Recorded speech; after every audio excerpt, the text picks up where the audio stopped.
Take one. Let me drink here.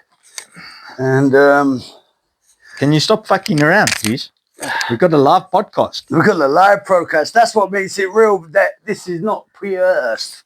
Plugging in your vape. I've got to plug in my vape because I'm damn right I need a bit of nicotine for this guy right here. I used to have a full set of it until I met him. Look, it all fell off. Anyway, this is two idiots talking about recovery. Talking about recovery on the level of strength, hope. And we're going to, you know what? My first podcast. This is my first podcast. And this is Phil's podcast, so bear with me. But let me get to the nitty-gritty of what we're going to be talking about. We're going to be talking about drinking, drugs, where that can really take you, and, you know, talking about some interesting stuff. And, yeah, it's going to be two gentlemen, two idiots, having banter, talking about real-life stuff. So if you like it, throw something in the comments. If you don't like it, throw something in the comments where we can improve. Like I said, it's our first podcast. Phil. Scotty, Mad Scott. How are you, mate? Yeah, Mad Scott. Give me the nickname Mad Scott and Sexy Phil. Woohoo! Oi, oi. So, yeah, Phil, thank you for letting me be the one that is going to do a podcast with you. Pleasure, and I hope Scotty. the scenery is really well. And I've just got to say thank you for the microphones. That you ordered off Temu that are hundreds and thousands of pounds. But and I love a camera stand. I mean, where did you buy that? Temu. Okay, all right. So, guys, we've got some expensive equipment here. Really expensive. Really expensive equipment. Yeah. All recorded off a professional camera. Cell phone. That's or mobile, as they call it. Yeah? That's my phone. That's a good quality phone. So, just so you guys know, I bought that this phone is our first attempt. Dave. This is our first attempt. Yeah. Okay, so carry on with your question. My questions. How you doing, Sexy Beast Phil? Sexy Phil, not Sexy Beast. Right, Sexy Phil. Yeah. We got it right this time. Okay. My first question is, tell us a little bit about yourself first, Phil. Tell us a little bit about yourself. How far do you want me to go back, Scotty? Not too far, mate. I've heard the story multiple times. We don't want to make this podcast too long. Then again, you guys have not heard this story, which I said to him earlier when we did a little mock messing about trying to set up this camera stand. Believe me, if you could see it, you'd be like, whoa, behave yourself. But I said his recovery is very, very beautiful. And he came back with beautiful. So, yeah, I think your recovery is beautiful, Phil. Yeah, I'm glad you've changed the word to recovery is beautiful, not my story is beautiful. Okay, because my story is not beautiful. It's probably one of the worst stories you can ever hear. Not saying that it's anybody else has had it just as bad or worse. I mean, the death is the ultimate. Oh, yeah. You know. Definitely. Yeah, so, and luckily I avoided that. So to give you a brief overview, my addiction started quite early. I was very tolerant of alcohol, and I was a big party goer. I was the guy that was always entertaining at parties. Okay. So I would drink a lot. I'd normally be the last to leave. I'd normally be the first guy to encourage people to stay, so I could drink more. Okay. And this was in my early 20s, 18, we were doing the normal thing, which was weekend stuff and whatnot. Yeah. My mother was an alcoholic. She died from alcoholism. I was there at her death at the age of 42. I was 18 at the time. Okay. And it was the most horrific thing I've ever seen. And I promised myself that I would never, ever do that to my two kids. And I broke that promise.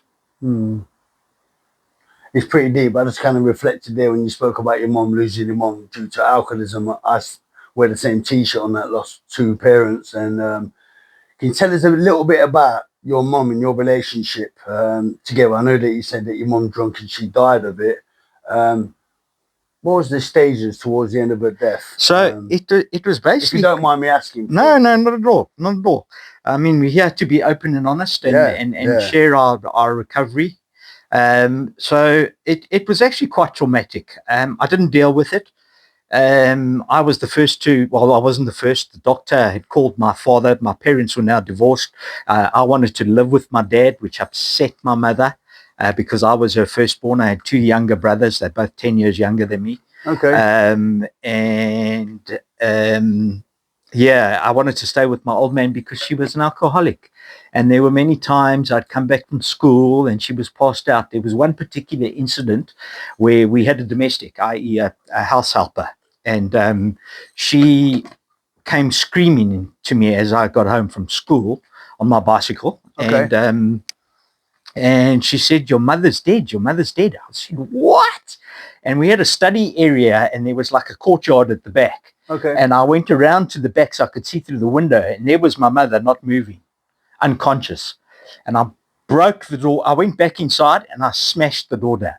I mean, the adrenaline was so high, and anyway, kind of throttled her, not throttled her, but kind of moved, shaked her around. Yes, I'm with you. And she came to. So that was a really horrible incident. It got to a stage where my mother was so argumentative, and I can see it in myself too. And I actually, for the first time in my life, actually pushed a woman, and that was my mother. Okay. And I've always been anti that. You never raise your hands to a woman, no matter how heated it gets. Never do that. And I did that to my mother, but I pushed her, but that's no excuse. And anyway, so let's get back to the crunch of the story. Doctor was called in, I don't know how, can't remember, phoned my dad. In those days, they did house visits. Yep. My dad told me what was happening. My mother was in a bad state. I had a motorbike at that stage. She lived a couple of kilometers or miles away. I went and I got on my bike, immediately arrived there, and went into her like a townhouse. It's like it's like a flat, and I walked in the door, and then into the bedroom, and the doctor was kneeling down, and he closed the door. But in that moment, I saw the most horrific thing I've ever seen, and it was my mother. I can remember furry teeth. She was as skinny as anything, and she just didn't look good at all. Ambulance was called. She was put in the ambulance, and my father was speaking to the doctor for quite a while, 10 minutes, and I said, "Come, let's go. And so we went. I left my bike there. We went in the car, arrived at the hospital, and we were waiting. And I was thinking, why are we waiting so long? Waiting. And I'm getting a little bit irritated, to be honest with you. And next thing is, I'll never forget again, a young paramedic came walking down the hallway, and you could see a sad look on his face. And he came up to us and he said, "I'm so sorry." And he had tears in his eyes. I was like, "What you sorry about?" "Unfortunately, your mom didn't make it." And I was like, "What?" He said, "We had to stop the ambulance 3 times to restart her heart. And she's just, unfortunately, we can't do any more. I'm very sorry." It was surreal. I was shocked. This doesn't happen to me. I was a great sportsman at school. I was fairly good at academics. I was a good kid. I was naughty but nice. That makes sense. So it just threw me into absolute shock. The doctor came around, asked if we'd want to see the body, and I said no. He said, "Would you like something to calm you down, i.e. some medication?" I said no. I even wanted to play rugby the next morning. Okay, so I didn't deal with it. And my coaches wouldn't allow me to play. Went to the funeral. Most of the school teachers were there, the headmaster, etc. I was in my school uniform, and I didn't shed a tear. I don't even know where she's buried to this day. She was cremated. Anyway, that is my first true a form of trauma that can lead later on years as you get older and stuff like that, thinking about it and stuff. It is a sad thing, the consequences of drink, kids and younger adults growing up around the surrounding of it. I myself is growing up around that environment, growing up with parents of alcoholism. It's a horrible thing, and the story just told me there, Phil, it hits my heart, I've never heard it in depth the way you described it now. But yeah, later in life, as adults, it leaves you with a form of trauma. The way you explained it, was in graphic, like a book. It's very deep. Yeah, it is quite deep. And I'm not a very deep person, to be honest with you. But I take my recovery very seriously, because I am one of those guys that has been in and out for 25 years. My first rehab at 25. Because I was just drinking too much, and it was I could tolerate it. Just touching on rehab, because I know you mentioned it before. What is rehab for, and why did you go to the rehab? To dry out, to learn something, to stop drinking? What was the sole reason for you to go to rehab? I was advised by many people. Okay. I was married at the time, and yeah, it was suggested I go to rehab. Um, and I thought, yes, I do need to go to rehab. My boss, who later became my partner and very good friend in life, Okay. probably my mentor, said it was a good idea. And so I went into rehab, got an exclusive one. How did you feel the first time when walking into rehab? I didn't think I belonged there. It's like everybody, you imagine an alcoholic, and this is what irritates me. You imagine an alcoholic as the guy on the park bench on the street with a can of beer. With a can of beer or a bottle of vodka. Yeah. I was an alcoholic at probably 22, 23. Didn't know it.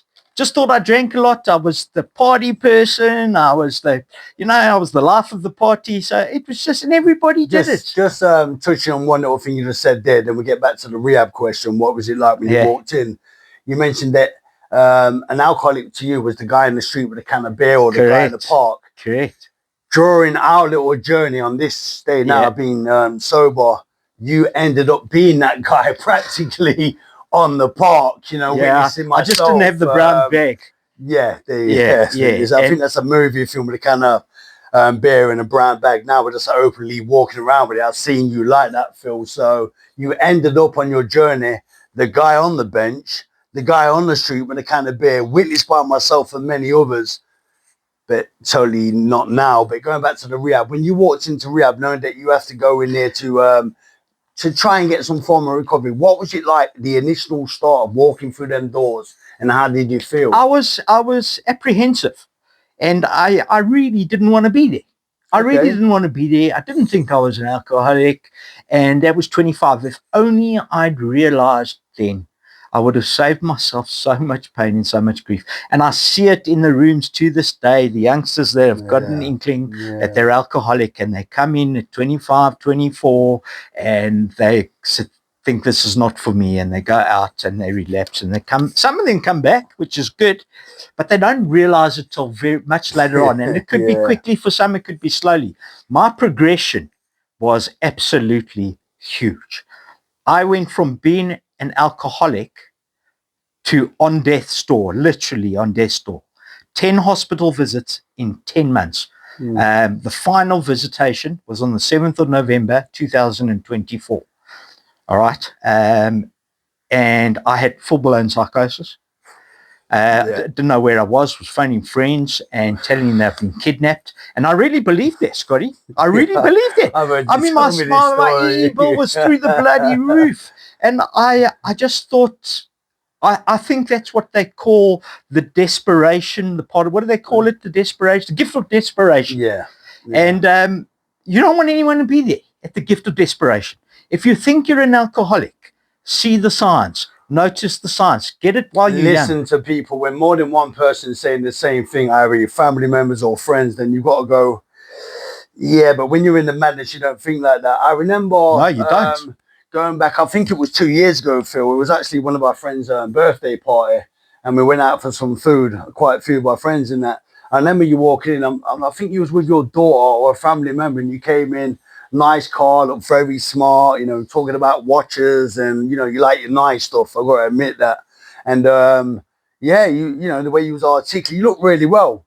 You look really, really well. And, I wasn't a friend of acquaintance of you at that time, but then... going, I think about, like I said, 2 years after that, I seen you walk in the room. Yeah, I thought instead of recovery on your forehead, you should have had puss. Puss. Yes. What does puss mean? Because we're all saying puss now from South Africa. I can't say that. We swear, you know what puss I can't say that, but everyone that watches this in South Africa, see you next Tuesday. Yeah, one of them. Abbreviated. We won't say that word then. We'll keep it some form. Yeah. Some forms. But I've seen you so well, and in fact, it's puss. There we go. You did it well. Yeah, puss. Trying my best. I was a real puss when I was in. Then you disappeared off the radar, and one of our close friends said to me, "I'm off to the hospital to see if Phil was in there because no one could find her. And a few people looking for you."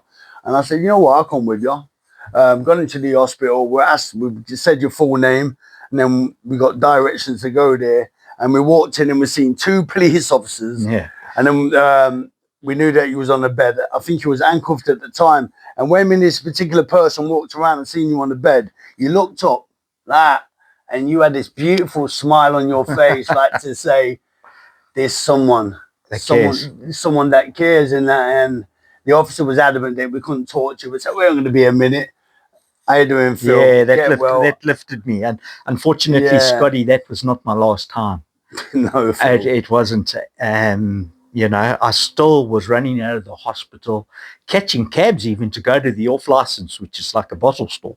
Did you discharge yourself from the hospital? I did it a few times. Okay. But went straight out and drank. I was at this stage where it was obsession of the mind and obsession of the body. So, and there's a difference, because some people have obsession of the mind and they drink to calm their depression, anxiety, stress, whatever they're going through in life that they can't really handle. And for the obsession of the mind, can you elaborate for people that might not understand what that means? Well, I just explained it. Yeah, but in more That's detail, why it's 2 idiots in recovery. I have to explain it twice. No. Okay, well, in more detail, obsession of the mind. So it's basically, and I never believed this. Okay. But alcoholics have an allergy. Like you explained it beautifully. All right? You explained it beautifully. So you said, if someone's got a nut allergy, they cannot go in, they cannot have nuts. What happens to them? They end up in hospital, or, you know, something bad, allergic chemicals. Now, we've got that same allergy, except it's to alcohol. What does that mean? It means when we pick up one drink, we can't stop. The compulsion to have a second drink just carries on and carries on. What do they say? One drink is too many and 1,000 ain't enough. Never. So going back to my progression, which is really what it's about, is you had seen me in and out for 3 years because I was coming back. Apparently, I arrived at the meetings. This was all in blackout with bottles of vodka. Like the Elephant Man with bumps all over you where you fell over. And I mean, I looked like I'd been in Iraq for that's not really changed so far. What do you mean? I'm beautiful now. Wow, you know, the illusion of the air can sometimes. Yeah, but I'm watching this camera. My face is a bit fat. But if you'd seen me 9 months ago, I don't have a complex. I would have looked like someone coming out of a concentration camp. Smeagol comes to mind with an issue, and it was drink. But now, healthy, full of life. What I have noticed now is your banter, your laughing, you're more, like I said, I didn't really know you too well last time, so I can't really say in comparison to, but the person that I know is always giggling, always laughing, you know, living life to the best you can, the better version of yourself. I got a bit sidetracked off that, the obsession to drink. Can you elaborate a little bit more on that and the first drink in the alley? Yeah, so if I mean, we're in a program of honesty, okay? The drinking I just felt like I wasn't in the right place. I felt like my partner was having an affair. Not that she's to blame. Okay. Please, this is my alcoholism, the overthinking. You know, she was avoiding me because I was drinking all the time. She'd come home from work. I was passed out in the bed. My daughter was there. She would clean the sheets. It was absolutely ridiculous. And this is before the progression. Okay, this is progression. But the progression all happened in 2024, where I couldn't handle the fact that I was getting to the state of homelessness, that I'd been to the hospital so many times. And that's not 10 times, that's about 5 times or 6 times or 7 times. And where I was, because I always assumed I was a person of success. Me and my partner had a restaurant back in South Africa, very successful, part of a very successful telecoms company that was listed on the Johannesburg Stock Exchange. I was the sales director for many years, had a big team, very successful team, drove nice cars, had a beautiful house, 5-bedroom house. Practically had it all comfortable for an individual. Practically had it all. Kind of had that in the UK too. Had a nice car, had the beautiful, my wife's beautiful. Had my one daughter over, had her in school. COVID hit. Not that it affected me because I didn't drink during COVID. But I failed the program. How did I fail the program? I never got a sponsor. You stopped doing the work? I didn't go to meetings. I didn't do the work, but it kept me sober for 5 years. but I made the biggest mistake that every alcoholic makes. No matter if you're 30 years or 2 months or 1 day. 24 hours, it doesn't really matter. I picked up a drink, a beer. The first drink. The first drink. And that led to a progression that was just like unacceptable. That first drink took you right to rock bottom. Quick. We just recently, as you know, we just had a death within the fellowship, if you want to call it that. I like to call it family. It's a new family for myself. We had a death 5 years sober, and this is what kind of myself made me think about. It doesn't matter how long we've got, we can all lose it within that first drink, 24 hours. We had a death due to the fact the guy picked up that first drink and it took him right down to rock bottom on a relapse. Relapse is very scary. Don't you think yourself on the relapse? Relapses. You know, if you read the big book of Alcoholics Anonymous by Bill and Bob, Bill and Dr. Bob, it's as if it was written for me, because they state there that once you relapse, it's going to get worse with more relapses. And I found that exactly with me. I lost the house, I lost the wife, I lost the car, I lost the daughter. I lost everything. I had no money. I had nothing. I ended up on the street begging. And I wasn't begging for money. I was begging for booze. I was begging for alcohol. I was asking people to buy me vodka and beers. And, you know, it's just, I just couldn't believe that a guy like me could be an alcoholic like that and really hit what so-called was my rock bottoms. I've had so many rock bottoms, rock bottoms, and I've made so many promises. Yeah. And you know what the funny thing is? I meant it. I meant those promises. Conning and baffling. You know, it's a disease that would swear on our kid's life, would never do it again. It's conning and baffling. It wants you straight down to the bottom. And I like the fact that you touched on you've had many rock bottoms. What is a rock bottom? So that's the gift of desperation that we talk about. And you know, at the end of the day, for me, it was psychosis. Having 7 days in hospital where I couldn't walk because of anxiety, I couldn't eat, I was so shaky, I couldn't put toothpaste on toothbrush, I couldn't put coffee, I couldn't shower because I would just fall. I was in such a state. I weighed 54 kilograms. I'd lost 5 stone. I'm now back at that normal weight, maybe a bit too much by looking at the camera. Let's not talk about that. Somebody needs to go gym. Which I signed up for, by the way. Which I signed up yesterday. He did the other day. He's having a bit of a complex at the moment. So he's giving and drinking. He's eating a lot of KFC, burgers, home cooking, chocolate. Maybe that's all right, sure. I'm blowing you up. So please, don't worry about that. I have signed up for gym, and watch this space. Watch this face. And you'll see a much prettier version of. There is nothing wrong with your foot at the moment. I'm just saying, compared to, the Smeagol lookalike person that was in a very bad state. How long have you been sober now, Phil? I've been sober for about 8 months and 6 days. I don't look at it like that. I don't really care because I have a daily reprieve every day, 1 day at a time. What is a daily reprieve, Phil? That literally I've got 24 hours. Okay. Any promise I make now is I promise I will try my hardest to put my head on that pillow sober every night. That's all I can promise you. I can't promise you I'll ever pick up a drink again, but I can promise you I will do my daily program. I will do everything. I will become spiritual, and I have become spiritual. And I never thought that was even possible. You know, like someone kissing a frog and they turn into a prince. Come on, man, that's ridiculous. Well, there's no miracles, and everyone talks about a miracle.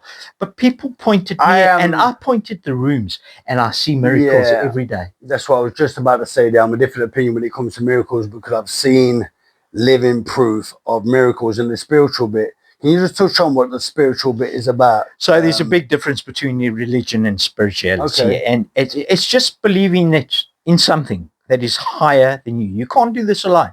And you've got to believe in something, and whether that's God, whether that's the universe, whether it's your big tree outside, whether it's the rooms. Something other than yourself. Other than yourself. I mean, what created air? Atoms, you know, or you can go on and on. You just got to believe in something better than bigger than yourself. Definitely. The word God, obviously, the programs that we go to, you know, the 12 steps and that, it's within the rooms of church settings. And myself, I can only speak for myself. When I walked in there, the word God was a scary thing. But I find when I was in desperation and I wanted something, I'm on rock bottom because of the consequence of my drinking where it took me. I'd be on my knees going, God, please, I promise you I'll never do it again. I swear on my kid's life, I promise. Oh, Scotty, you know, I've been on my knees. I've done that. Yeah. I've done detox programs. I've been into rehab for 8 months. My friends thought I was going to die in 2023. Sent me to a rehab in South Africa for 8 months. That probably also saved my life. But I had resentment. I hated the place that I was at. It was like it was all church going. It was like a military, typical South African boot camp. Wake up at 4:30 in the morning. If you swore, you got detention, and you had to you do physical activities, and you had to clean pigsties, and no, it just wasn't for me. I got released after 6 months and I was supposed to be there for a year. I got released after 6 months because I had a fight with the house. Well, not a fight, but I got aggressive with the housemaster. And I'm in sober state of mind here. And he was in for anger management. He was the biggest guy you've ever seen. And I'm a big guy. And I just thought, fuck it. Excuse my language. And I just... don't justify an apology about your swearing, Phil, because you are a swearer. Yeah. Just be yourself. Yeah, so I literally grabbed him by the throat, and his anger management was working well. Let's put it that way. Because I think if he had swiped me, I probably wouldn't have died then. So he would have saved me 8 months of pain, probably. He was a lovely guy. His name was Ruad, and I can mention his name, I suppose. Puss. No, he wasn't a puss. He was actually a good guy. I was the problem. Yeah. And anyway, so my daughter ran around, my elder daughter ran around with the money that was left in the pots that all my friends throughout the world had donated to. You got friends from outside the world? Yeah, around the world. Okay. Australia, New Zealand, America, Holland, South Africa. When I first met you, Phil, I thought you was Australian. Many of us did. Oh, for fuck's sake. This fucking Aussie thing. And Aussie speaks like this, mate. You know, put a shrimp on the barbie. Good day, mate. I'm Australian. I'm a fucking sheep shagger. That's Welsh. Fuck you. You're from Wales. I was fucking born and bred in Wales. So, I was born here, but I know nothing about the country. Yeah, fair enough. But back to the topic of alcoholism, the thinking. You know, you're hearing it within the rooms when a lot of people relapse. I myself hear a lot from the older generations. It's within the thinking. What do you feel about that? Yeah, well, one thing I can say is, and that sounds a bit too professional. Anyway, I think I'm putting on a little bit of an act. Professional? But anyway, one thing I can say is I admire those old timers with 30, 40, 20 years sobriety still coming to meetings. Why do they still come to meetings? Surely they've done it. They've made it. Because they get reminded by the newcomer that they're one drink away from being where the newcomer is. Definitely. It breaks my heart when I see it. And that's why they have learned their lessons. They have learned their lessons, which hopefully I've learned mine. Because I've seen it 1,000 times. I've seen it a thousand times. I've been through it. I've hit my rock bottom. I got the gift of desperation, and I see youngsters coming in, and I'm trying to talk to them, and I'm trying to say, don't end up like me. Don't let it happen you might think, oh, well, I'm 25, and, but what's going to happen to you in 20 years' time? What's going to happen to you? It might even be quicker.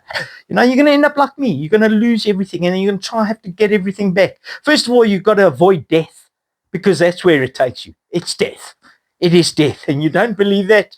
Believe me, it's true. You hang around long enough. Not death only in the physical sense, but death of losing every single thing in your life. Everything in your life. Everything that you've Everything in your life goes. And death itself, I truly now believe a higher power intervened and saved me so I could carry this message. Phil, you shared last night when I was speaking to you, and I like this, making amends as we go, because it saves the headache later. I've got to do this, apologise, I shouldn't be in that. But you popped into an off license last night with one of your friends to, just show your face. This off license where you'd go there and buy your bottles of vodka from they seen you in your nitty gritty of a real poor state. Take us through that, because when you explained it to me last night, I thought that was really a form of self-counselling and amendments go back and show that it can be done. Okay. If I can do it, many others Well, it's can quite do a funny story. So I was with a fellow member, and we were in a beautiful area called Castle Park in Essex. A beautiful sunny day, and I love my slush puppies, and they do a nice slush puppy there. No promotion. And so I met up with one person from the fellowship, and then asked another to join us, who did. Now, I knew he was homeless through this disease, and I couldn't believe he was homeless, and he was homeless for 3 years, and I thought he was homeless and in Castle Park.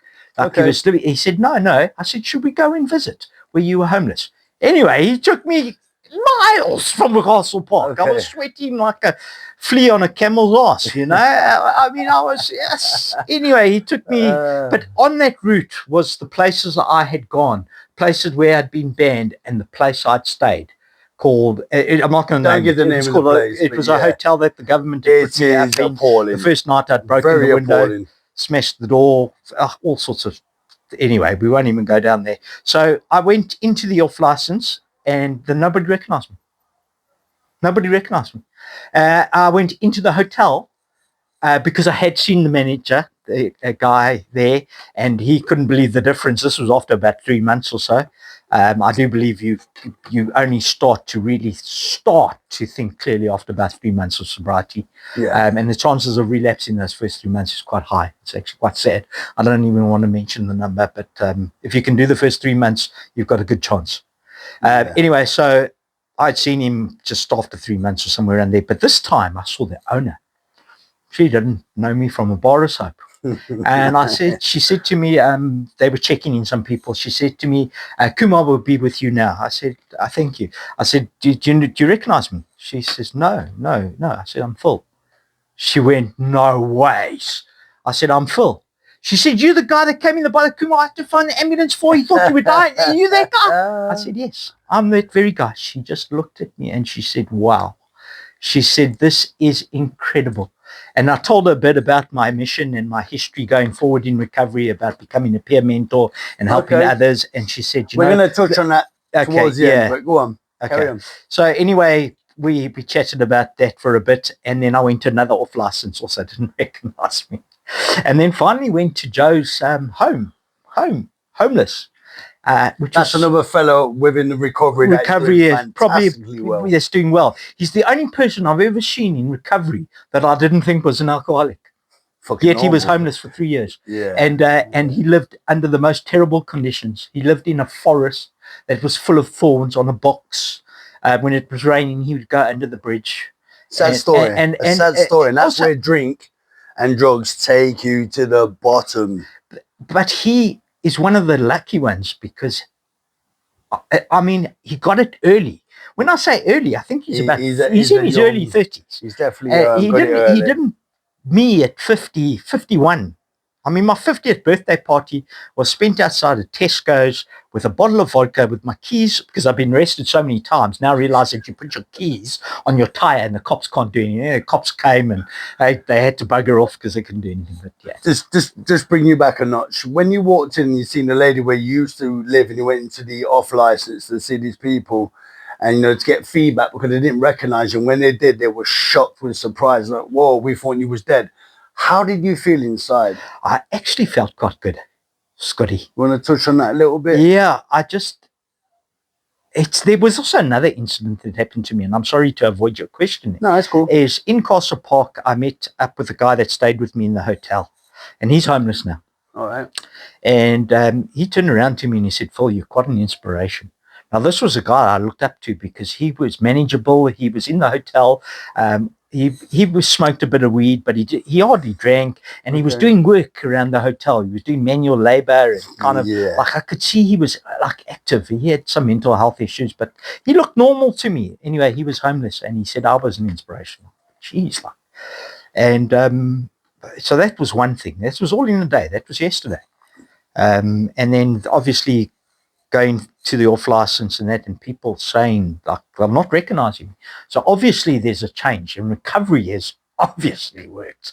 It's fairly obvious and evident that recovery does work if you want it. You know, you've got If to you want it, it. you've got to want it, and you've got to be so desperate. I'll never forget somebody saying in the rooms, Yeah, definitely. I was so desperate that if I had to believe in God, I was going to believe in him. That's like a massive thing. Yeah, but that's the gift of desperation. He's 5 years sober now. It's beautiful. Yeah. You know, it makes my heart feel a bit tingly when I'm hearing beautiful stories like that. For myself, I was what you call a massive binge drinker with consequences of being sent to prison because of the behaviour I did under the you look like drink. He looks like he belongs in prison, doesn't he? No, I'm proper reformed from any form of prison because I don't drink and I don't take drugs, so I'm not going to fall into the black hat stage of not knowing what I do feel. But yeah, it makes me heart tingle because it's beautiful. I've heard some magical stories in there. People that you feel they're not going to get it and they do get it. You being one of them, I made that very straight. But being a binge drinker myself, I didn't recognize that I was an alcoholic like yourself. I lost my mom to it, my dad to it. My family's riddled with people that drink issues and drug issues. So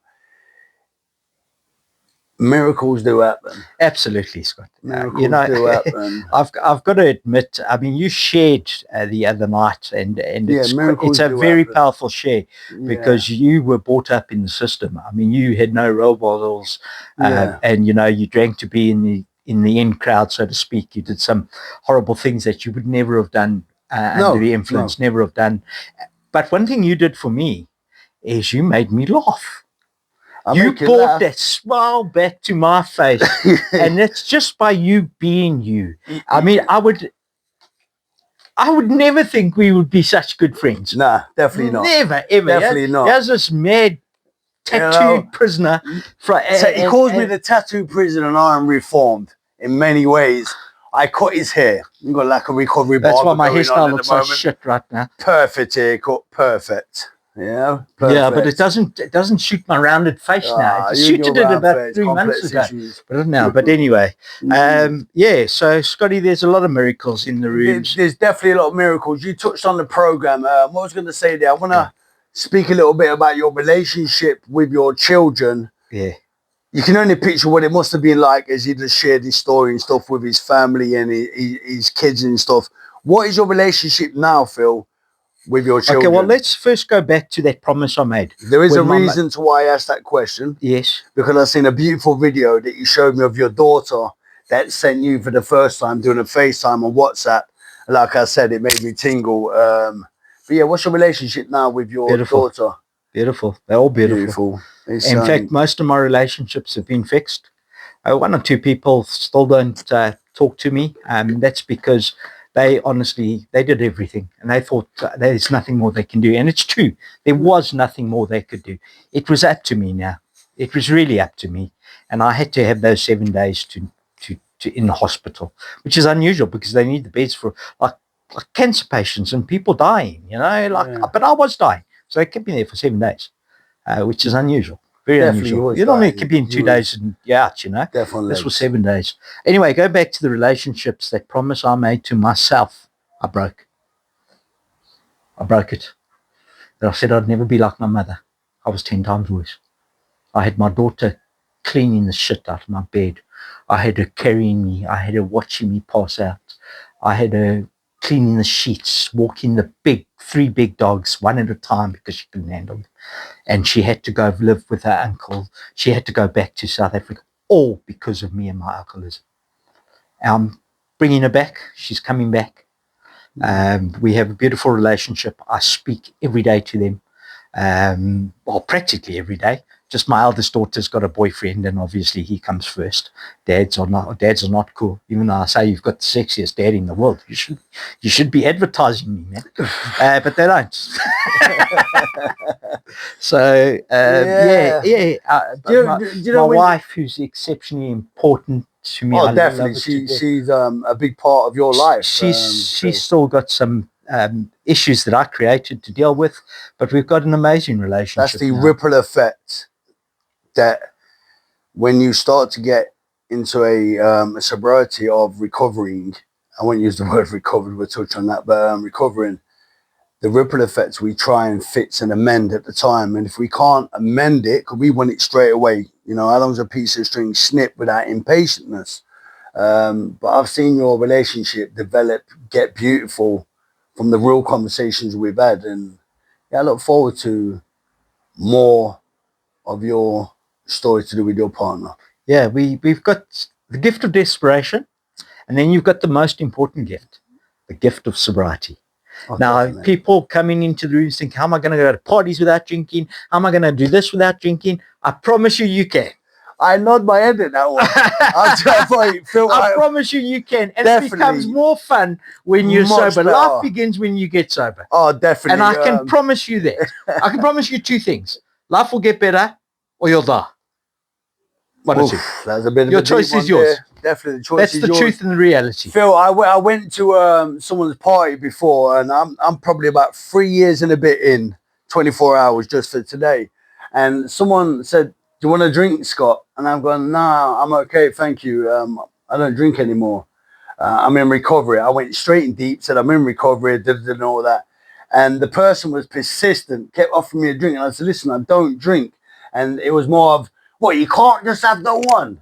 Why can't you do? Come on, it's only one." And in my head, I'm like, "Boy, you do not want me to have a drink." Yeah. You know, yeah. Because then you become self-absorbed. Oh, definitely. And all you care about is that bottle. That drink, all you care about. You'd throw your kids under the bus. You'd throw your wife out in the street. I mean, that's literally what you do. Because if you're a breadwinner, you're doing it. I mean, that's literally what you're doing. You know, it's it's a painful journey watching someone deteriorate as they go down and down and down. There's one thing I heard within the rooms called the yets. You've heard of the yets. You're yet to lose your car. You're yet to lose your house. You're yet to get divorced. You're yet to get arrested. Furthermore, you're yet to go to prison. All the yets fulfilled and stuff like that, you know. There's only one deterioration with it. It goes down and down and down. And like you said, death. What's a massive ripple effect we have and stuff like that. I just got a little bit deep on that, but it fascinates me because when you say to someone you don't drink, they look at you like you're just not real. Just tell them you were a pro and you're retired now. Yeah, I could say that. Yeah, that's right. Yeah, but as you just said there, living life. I still go out places. I still socialise.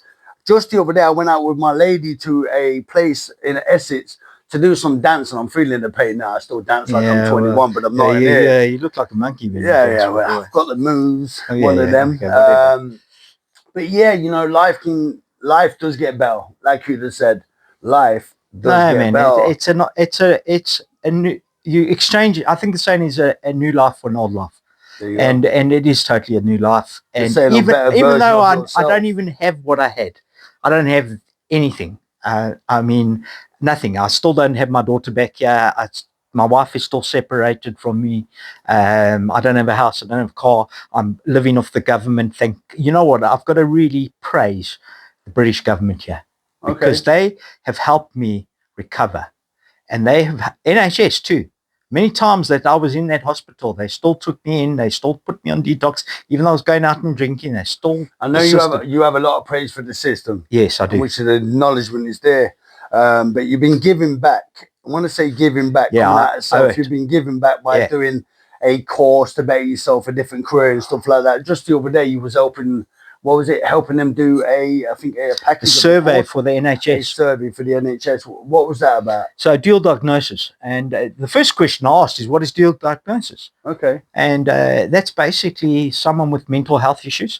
Now that's depression, anxiety, schizophrenia, ADHD, OCD, whatever that might be. Okay. And addiction. And addiction is, alcohol is an addiction. So that's why I use the term addiction. I wasn't a drug addict. Okay. So I don't, but that's an addiction. It's the same thing as alcohol. Exactly the same thing. A bit like vaping. Yeah, it's an addiction. And yes. Funny enough, when you do, you never recover. When you do go into recovery, you find yourself becoming addicted to certain things. Like I'm scared to go to gym because I'm going to get addicted and I'm going to be doing it. Like I got addicted to cycling in sobriety. Then I had to do 100 Ks on a mountain bike, 60 miles. And I just did it every day. It became an addiction. So you've got to also like calm that down. Yeah, I can relate to that. My stage of the first year was, because I'm not drinking, let me buy trainers. I've got more trainers like yourself than we necessarily need, you know. And then it was food. You're still on that issue. Fuck you. Which he's working on. You know. Boss! Yeah, but yeah, it's one of them. This addiction it's a sticky one. Yeah, it's people don't realize. I didn't realize it. I thought it was a fast that alcohol's a disease. I really thought addiction's a disease. I really thought it was a fast, an excuse. I didn't realize that it is an action, and it can be genetic. Sorry, I was trying to get my wording right there. So maybe I got it from my mom.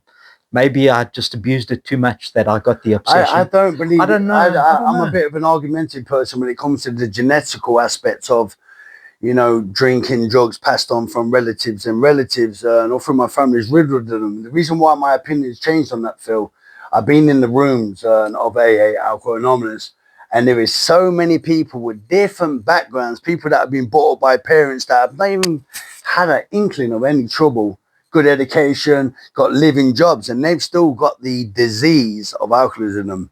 So yeah, I'm a genetic.